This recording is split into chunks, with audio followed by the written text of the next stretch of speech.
سورة الشمس مكية.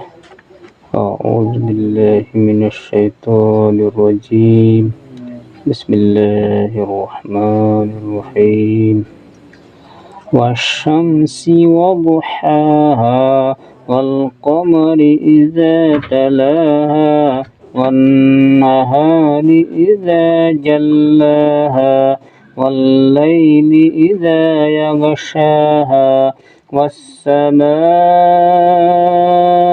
وما بناها والأرض وما طحاها ونفس وما سواها فألهمها فجورها وتقواها قد أفلح من زكاها وقد خاب من دساها كذبت ثمود بطغواها إذ انبعث أشقاها وقال لهم رسول الله ناقة الله وسقياها فكذبوه فعقروها فدمدم عليهم ربهم بذنبهم فسواها ولا يخاف عقباها.